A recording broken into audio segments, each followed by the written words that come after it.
Jangan membiarkan kepercayaan itu hilang. Karena apa? Kalau kepercayaan itu hilang, nanti mereka akan mempercayai pada orang yang bisa jadi orang itu lebih buruk dari kita. Untuk itu maka tidak ada jalan lain bagi kita kecuali secara bersama-sama, dan ini selalu menjadi spiritnya Partai Keadilan Sejahtera, yaitu kalau ingin mewujudkan keadilan dan ingin mewujudkan kesejahteraan, tidak ada jalan lain bagi kita kecuali dengan cara membangun transparansi dan akuntabilitas.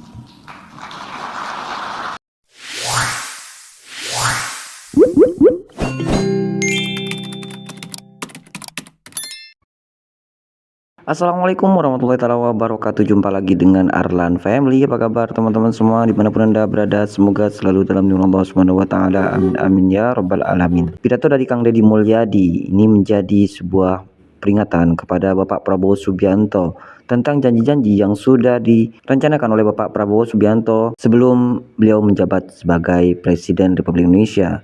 Dan ini adalah salah satu pidato yang sangat luar biasa dari Kang Deddy Mulyadi yang diundang oleh Partai PKS. Seperti apa? Kita simak videonya. Tidak mungkin Partai Keadilan Sejahtera menyabotase saya.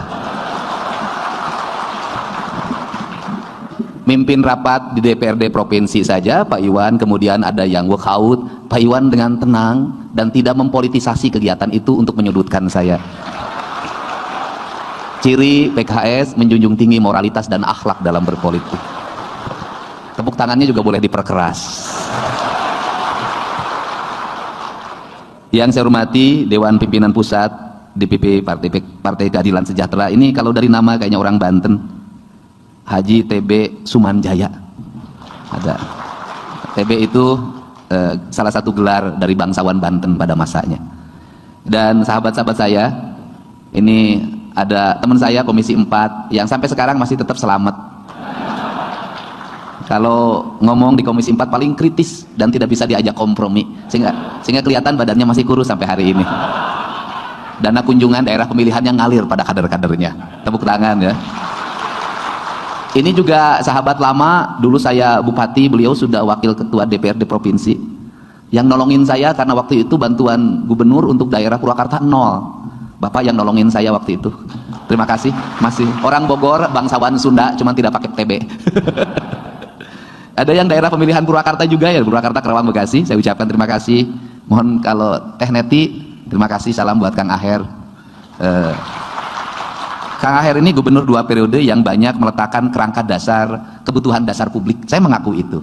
Banyak bangun SMA, banyak bangun SMK, banyak bangun rumah sakit. Kemudian saya ketika jadi bupati, saya ingat betul ada acara di Bojong, pembinaan keluarga berencana. Ibu tuh paling aktif di Posyandu. Cuman hari ini mohon maaf PKK-nya tidak ada, Bu. Mudah-mudahan aja di PKS dapat gitu loh. Ibu sangat konsen terhadap Posyandu, pembinaan anak-anak, sampai bikin salam. Saya ucapkan terima kasih, dan itu akan terus kami lakukan, karena hanya dengan membangun pendidikan yang baik, kesehatan yang baik, layanan infrastruktur yang baik, insya Allah Jawa Barat akan istimewa. Dan peninggalan Bapak yang paling strategik adalah Kertajati. Dan saat ini pemerintah Provinsi Jawa Barat lagi terus membangun komunikasi dengan pemerintah pusat. Kertajati ingin jadi sentral industri pertahanan dalam negeri. Kawasan ekonomi khusus, saya sudah bicara dengan Pak Erick Thohir kemarin. Dalam pandangan saya, pindah IPTN itu nanti seharusnya dipusatkan di Kertajati, angkatan udara dipindahkan ke situ, sehingga nanti pusat pertahanannya berjalan, komersialnya berjalan, karena Bandung sudah terlalu sesak untuk industri-industri strategis. Mudah-mudahan ini semua terwujud, karena Pak Aher juga Komisi 1 DPR RI kalau nggak salah. Komisi 1? Oh, sudah pindah Komisi 2. Ya, saya sekarang tidak dapat komisi karena nggak boleh, Bu. Kemudian saya ucapkan terima kasih pada orang tua saya, kalau sekarang karena di pusat, Ketua Badan Pembina Pejabat Publik DPP PKS, Dr. Haji Harus Wandaru. Terima kasih, Pak. Nyariosna Sunda, tadi diajakan nyarios Sunda, alhamdulillah. Abdi mah tonggoro nyarita ngimpi we Sunda. Kemudian yang saya hormati Ketua Dewan Pimpinan Wilayah DPW PKS Provinsi Jawa Barat, Kang Iwan Suryawan.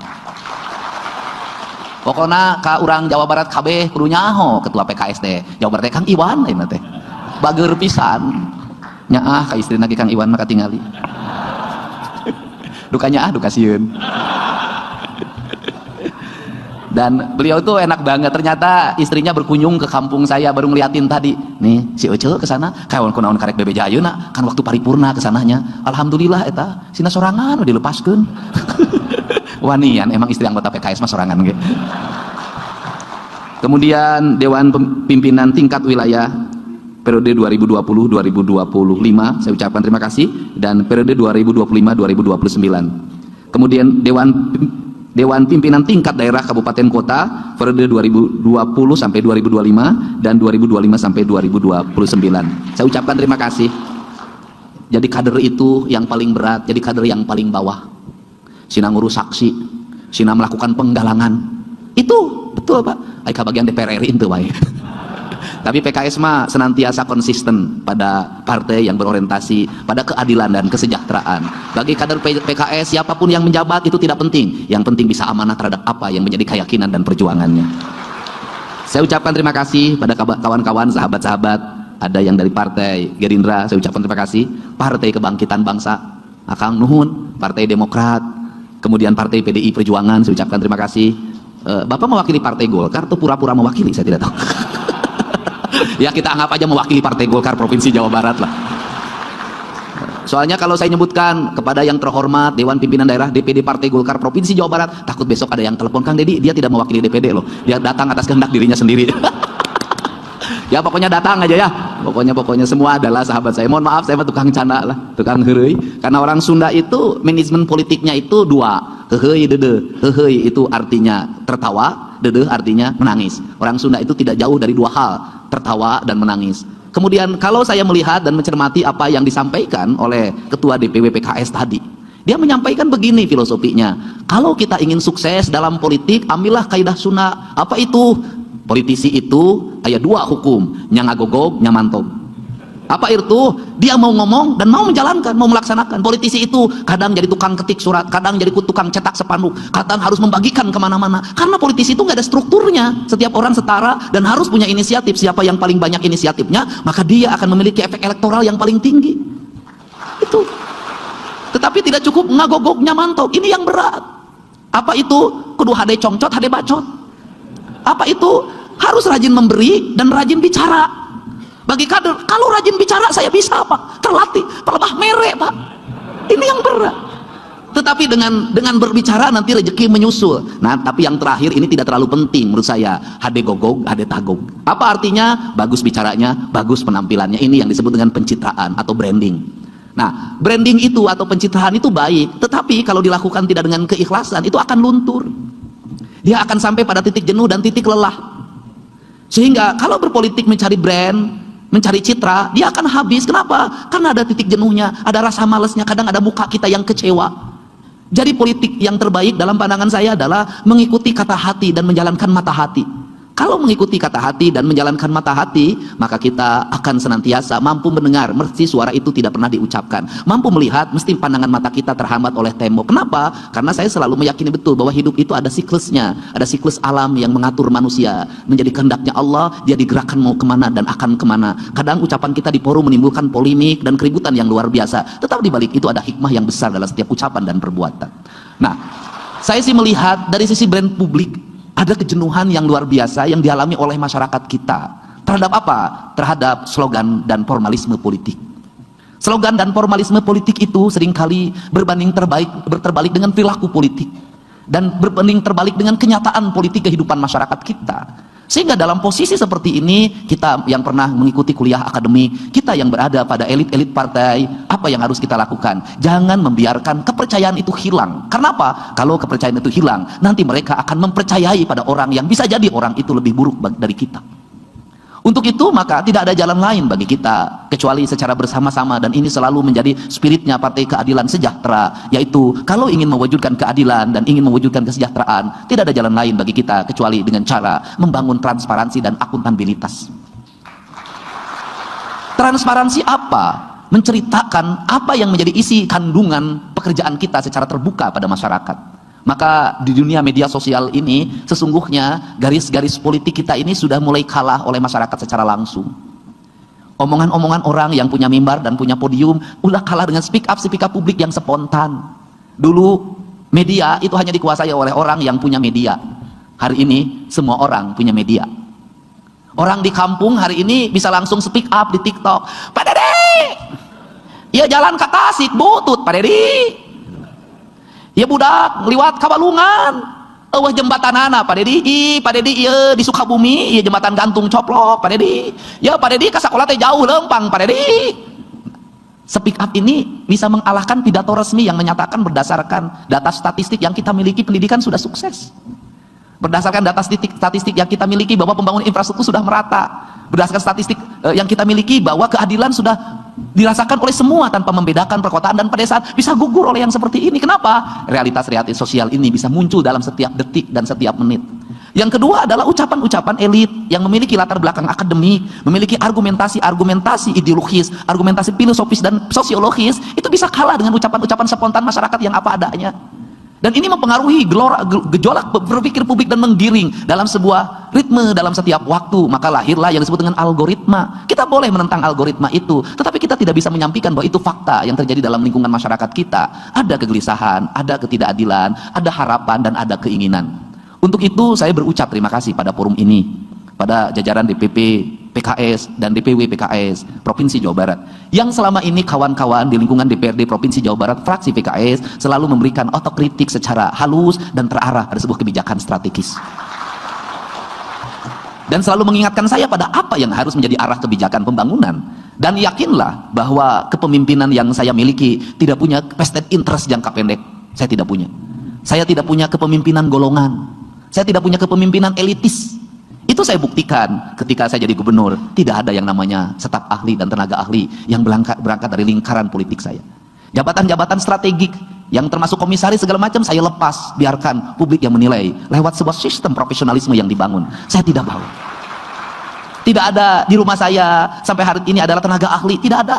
Saya hanya mengikuti alur saja. Bahkan saya sudah tidak pakai ajudan. Untuk apa? Karena saya pengen sehat.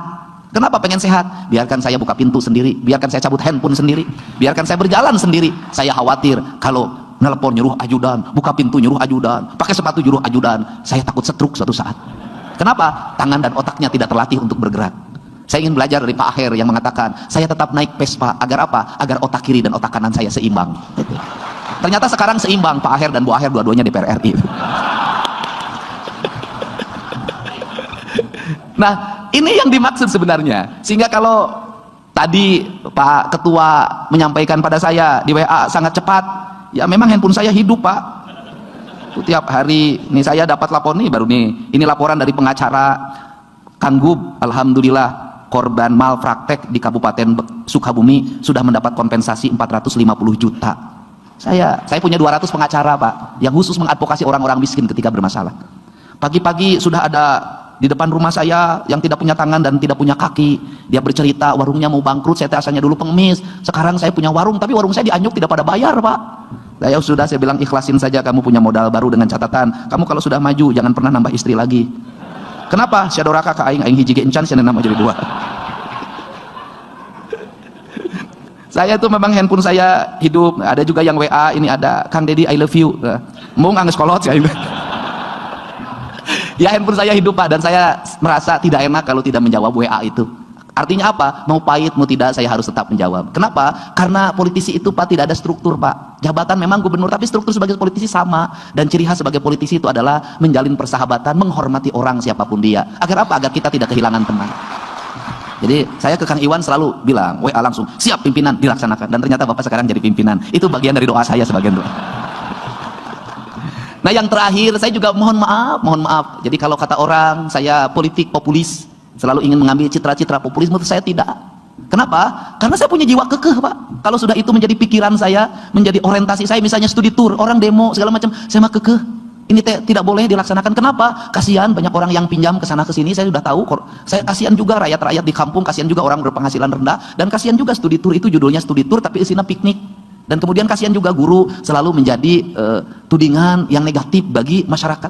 Saya kekeh itu Pak. Dan alhamdulillah yang kemarin saya sudah bertemu memberikan penjelasan. Akhirnya tadinya katanya demonya mau besok, demonya juga sudah dibatalkan. Itu kekeh. Saya kekeh juga bahwa orang-orang harus sekolah daripada nanti ribut di media sosial, karena urusan sekolah itu dua mata pedang.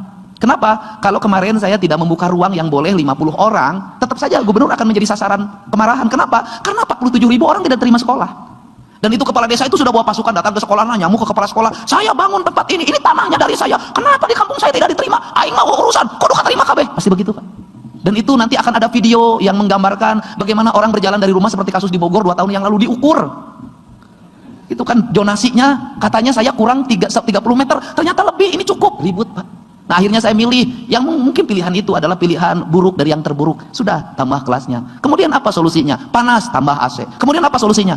Percepat pembangunan ruang kelas baru, percepat rekrutmen guru baru, sehingga tahun depan mereka sudah kembali ke zona nyaman. Nggak ada pilihan. Barak nggak ada pilihan Pak, karena kenakalannya sudah dibunuh. Nggak ada pilihan. Penyakitnya, Ibu Neti, penyakitnya anak-anak itu spilis, HIV. Nggak ada pilihan bagi saya kecuali merubah dengan cepat, rubah mindset. Setelah itu, ini bahan kajian teman-teman. Apa? Setelah mereka pulih dan kemudian mereka menjadi anak-anak yang siap hidup dengan baik di lingkungan masyarakat, orang tuanya ada yang tidak datang menjemput.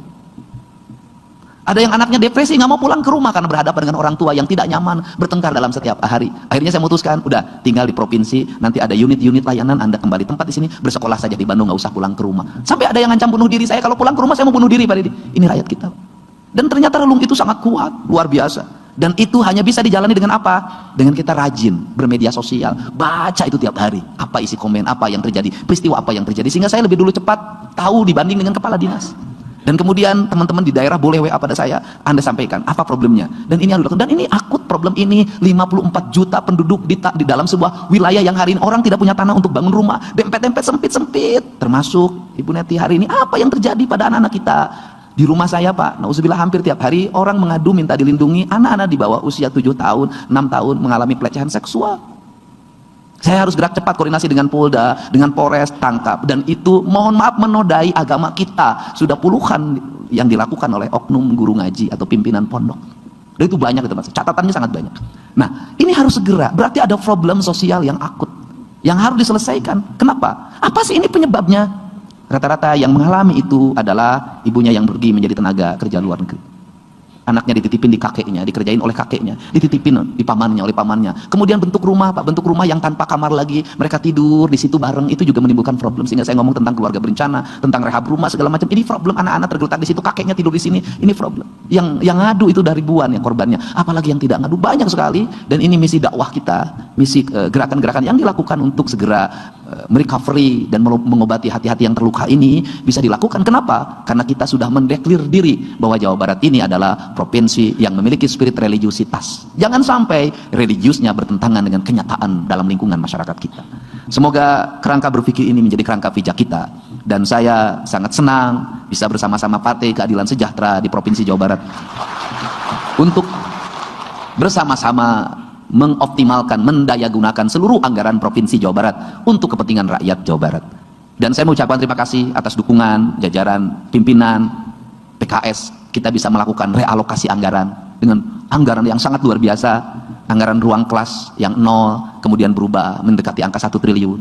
Jalan dari 400-an menjadi 2,6 triliun. Listrik dari hanya 10-20-an berubah menjadi 400-an. PJU yang dulu, ya dulu saya tahu pasang PJU itu 1,5, nggak ada lagi, terus sebulan hilang akinya pae. Nah, ini hari ini sudah mencapai angka hampir 600 miliar, dan saya targetkan dalam 2 tahun ke depan seluruh di Jawa Barat sampai pada tingkat kabupaten kota itu semuanya sudah ber-PJU dan jalannya sudah tertata dengan baik. Saya mentargetkan irigasi, ini Pak Slamet, kita nggak bisa ketahanan pangan kalau irigasinya tidak diperhatikan. Dan kita hampir di Jawa Barat ini hampir 5 tahun tidak pernah mendapat alokasi dari provinsi untuk bangun irigasi, mengandalkan anggaran pusat. Hari ini sudah menyentuh angka hampir 400 miliar. Daerah Bekasi, kota Bekasi yang basisnya PKS sudah mulai ditata sungainya, sudah mulai bersih dan gitu. Dan ya sudahlah, dan saya ingin pembangunan melahirkan rasa adil. Dan yang terakhir, kita tidak mungkin semua daerah jadi industri Pak, nanti stres semua kalau daerah jadi industri. Tidak mungkin semua daerah jadi kawasan perdagangan, perumahan, pemukiman, tidak mungkin. Harus tetap ada namanya Cianjur Selatan, Garut Selatan, kemudian Sukabumi, kemudian Pangandaran, semua harus ada. Ciamis, semua harus ada. Maka saya sampaikan pimpinan dan semua yang hadir para anggota DPRD provinsi, di 2026 ini kami ingin merumuskan yaitu keadilan fiskal. Daerah penghasil air, daerah penghasil oksigen, daerah yang terdiri dari hutan, itu mendapat fiskal yang baik untuk pembangunan infrastruktur daerahnya, sehingga lahir rasa adil. Lahir rasa adil. Dan mudah-mudahan seluruh rangkaian ini merupakan ibadah pada Allah Subhanahu wa taala. Dan saya bukanlah pemimpin yang sempurna, tetapi saya adalah pemimpin yang banyak salahnya, dan saya terbuka pada siapapun untuk dikoreksi. Dan memang saya kebiasaan setiap hari ngevlog, kemudian berkomunikasi, berdiskusi dalam setiap waktu, dan saya tidak lagi berkantor yang tetap, saya berkantornya berkeliling terus, menyelesaikan problem dalam setiap tempat. Jadi sudah jarang menikmati ruangan yang AC lagi, menikmati ruangan yang nyaman. Saya selalu berkeliling, saya ingin menyelesaikan dari satu masalah ke masalah lainnya dalam setiap waktu. Saya ingin satu hal saja, negara selalu hadir pada setiap derita rakyat yang dialaminya. Dan saya juga terbuka untuk diajak oleh para anggota fraksi PKS baik kabupaten kota maupun provinsi untuk hadir bersama-sama menyerap aspirasi masyarakat dan menyelesaikannya secara solutif. Kepemimpinan ini adalah kepemimpinan kolektif. Kalau saya secara pribadi dikenal lebih luas, masalahnya cuma satu, karena saya memang KDM, Pak, Kang Duda Merana. Kemudian ningkat pada tahun berikutnya jadi gubernur, Kang Duda menyala. Mungkin tahun 2027 Kang Duda merajalela. Terima kasih. Wallahu muwaffiq ila aqwamit thoriq. Billahi taufiq wal hidayah. Assalamualaikum warahmatullahi wabarakatuh.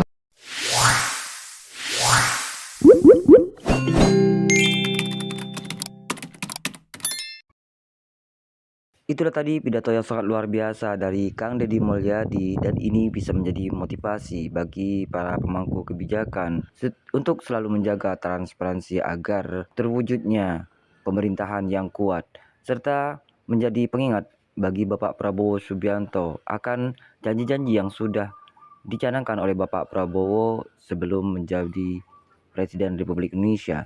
Nah, bagaimana menurut pendapat teman-teman semua? Silahkan lanjut di kolom komentar. Terima kasih, selalu support Arlan Family. Kita jumpa lagi di video selanjutnya. Assalamualaikum warahmatullahi wabarakatuh.